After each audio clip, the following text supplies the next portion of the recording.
My best friend, an expert at playing the damsel in distress. Transmigrated into a novel.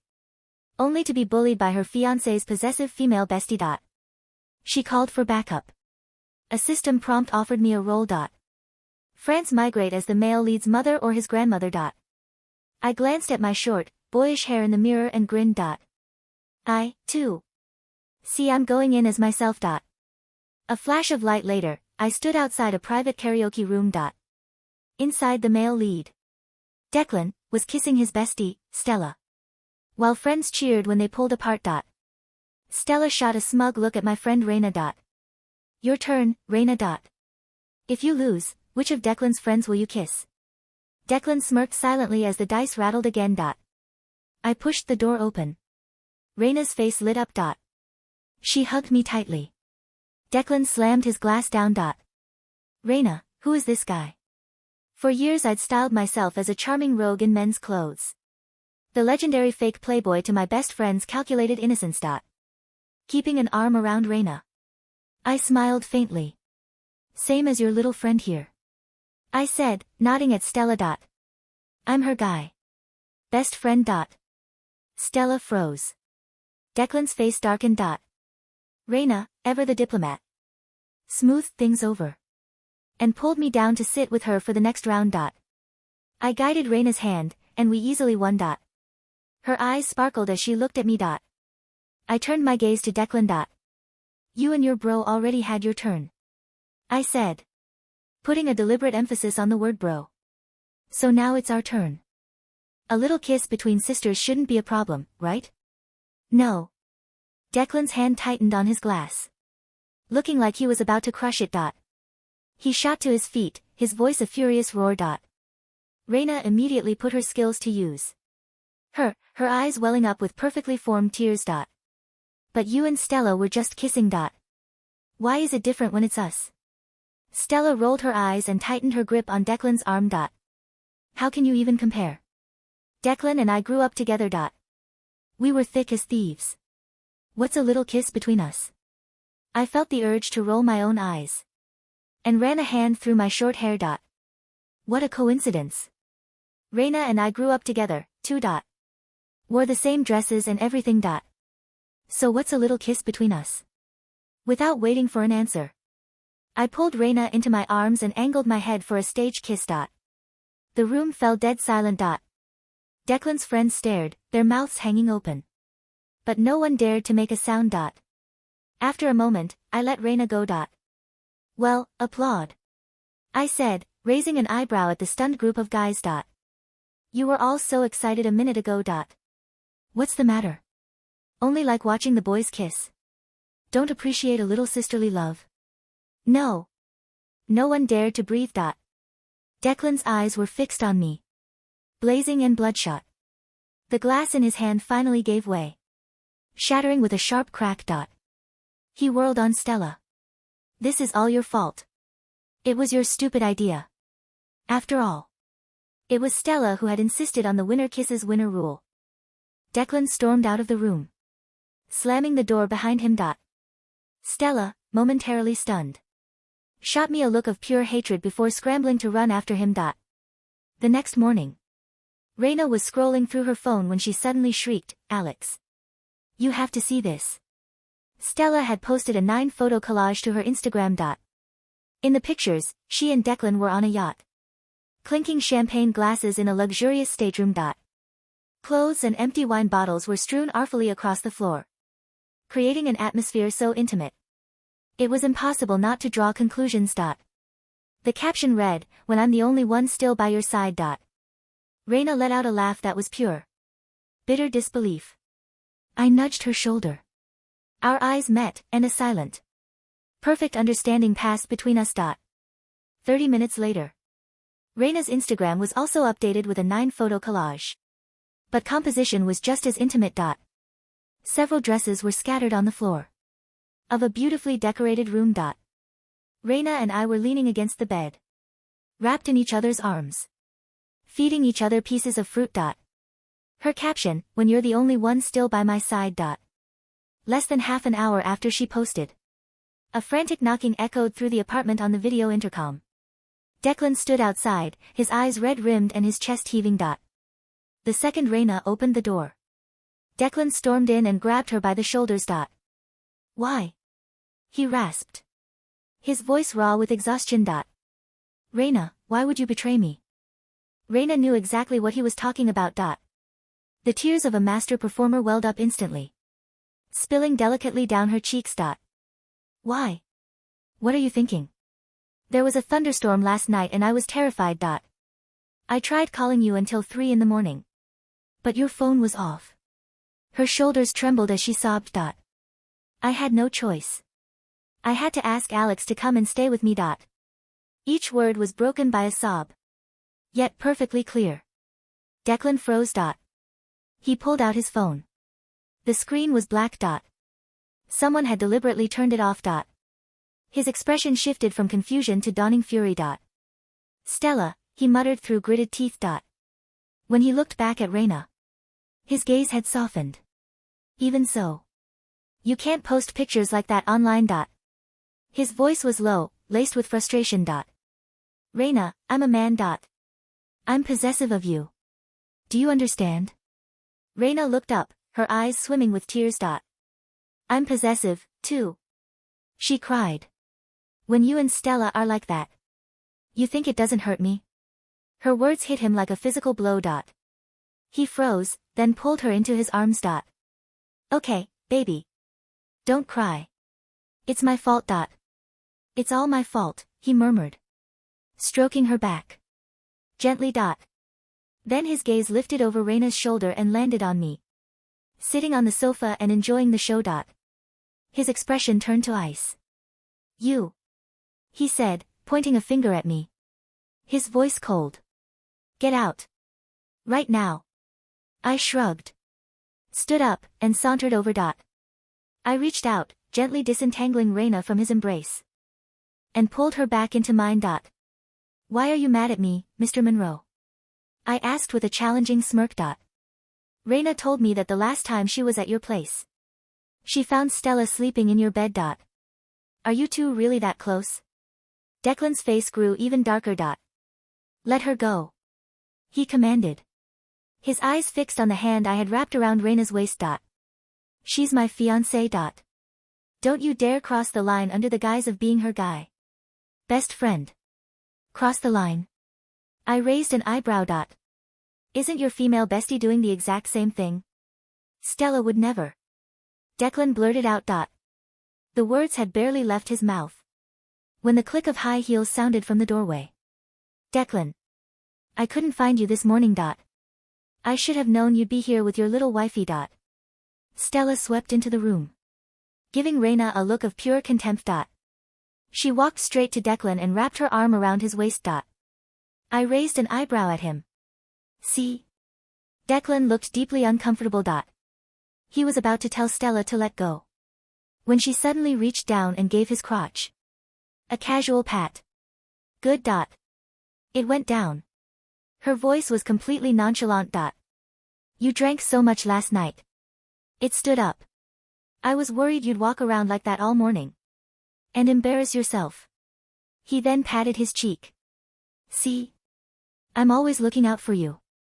Aren't I? Reina and I both gasped. We exchanged a wide-eyed look. What kind of master-level move was that? Stella shot Reina a triumphant smirk. I just smiled. I pulled Reina closer, my hand moving to cup her breast. Wow, they really have gotten bigger, I remarked thoughtfully. Good thing I was here to help you massage them last night. The air in the room turned to ice. Declan's eyes went completely red. He shoved Stella away and lunged at me, yanking me away from Reina. What else do you have to say for yourself, Reina? What the hell is going on between you and this friend of yours? He roared, his voice trembling with rage. Reina covered her face and began to cry, her small fists beating against his chest. How can you ask me that when I couldn't reach you last night? I called your friends. They told me you were with Stella in a stateroom on a yacht. Her voice broke with sobs. I was so angry and stressed. My chest felt tight. I could barely breathe. She hiccuped, her shoulders shaking. Alex was the one who helped me calm down. Who massaged the tension away. Where were you when I needed you? The silence in the R. Declan's face was a maz. It's just a close friendship, don't be so sensitive, was being. You pervert. Stella finally shrieked, her voice hitting a frequency that probably made every dog in the neighborhood howl. That's sexual harassment. Declan, are you going to let? I didn't let go. Instead, I pulled Reina closer, my chin resting on her shoulder as I loo. Reina sobbed, her head drooping. It's true. Alex was only trying to help. My heart was racing so fast, I thought I was having a panic attack. If she hadn't stayed, if she hadn't comforted me. She looked up at Declan, her eyes red and raw. Where were you, Declan? Oh, right. You were busy checking on Stella's morning problems. Declan flinched. The image of Stell. Get out, Declan growled, though his voice lacked its usual bite. He was looking at. Actually, I said, checking my nails. This is Reina's. Reina. Declan turned to her, desperate. You're going to let her tea. Reina wiped a tear, her expression shifting from heartbreak to a chilling, quiet resolve. This was the damsel's secret weapon, the cold shoulder.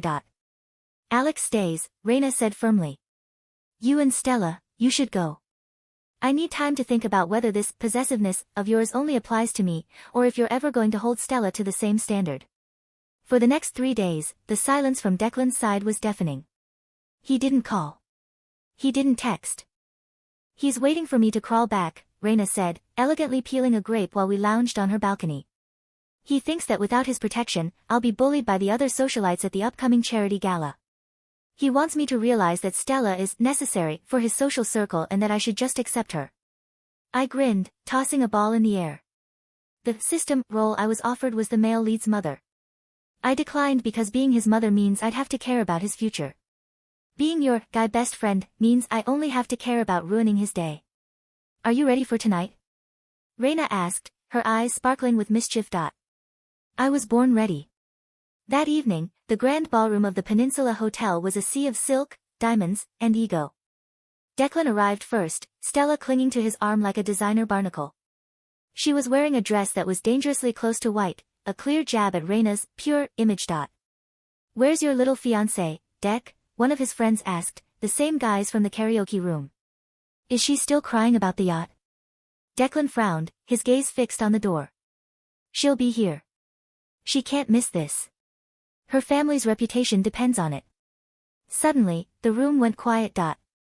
The heavy oak doors swung open. Reina didn't walk in like a wilting flower. She walked in like a queen, her arm linked with mine. I had traded my casual wear for a custom-tailored, charcoal gray velvet tuxedo. My short hair was slicked back, highlighting the sharp, androgynous beauty I'd spent years perfecting. In the eyes of the high society crowd who didn't know me, I looked like a mysterious, high-born heir from an overseas conglomerate. Reina was in a blood-red gown that screamed defiance. Who is that? Women whispered. Is that the new CEO of the Sterling Group? He's so handsome. We walked straight toward Declan's group. I felt his eyes burning a hole in my chest. You're late, Declan snapped, stepping forward to grab Reina's other arm. I stepped between them, my hand resting casually on the hilt of my decorative cane. Careful, Mr. Monroe. Public displays of aggression aren't very gentlemanly. Besides, Reina is my date tonight. Your date? Stella laughed, stepping forward. She's his fiancée. You're just a bodyguard in a fancy suit. I leaned down, getting close to Stella's face until she blinked in confusion. A bodyguard? Stella, you really should keep up with the news. I just bought out 15% of the Monroe Group's outstanding shares this morning. As of 9 a.m., I'm your bestie's largest independent shareholder. Declan's face went pale. What? That's impossible. Those shares were private. Nothing is private when the person holding them realizes your friendship with Stella is tanking the company's public image, I lied smoothly. In reality, the system had granted me a wealth supplement as part of my transmigration package once I successfully provoked the male lead. The gala proceeded like a slow-motion car crash for Declan. Every time he tried to approach Reina, I was there.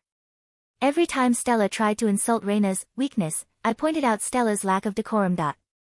The climax came during the charity auction. A vintage diamond necklace, the Heart of the Ocean style, was put up for bid. It was common knowledge that Declan had promised this to Reina as a wedding gift. 5 million, Declan called out, looking smugly at Reina. 6 million, I said, not even looking up from my champagne. The room gasped. 10 million. Declan barked, his pride on the line. 20 million, I said calmly. Alex, stop it, Stella hissed. Declan is buying that for his wife. Oh. I thought he was buying it for his best friend to hold on to, I retorted. Since they share everything anyway. I'm buying it for Reina because she deserves something that hasn't been touched by Stella's grubby hands. 25 million. Declan roared. It was way above his budget.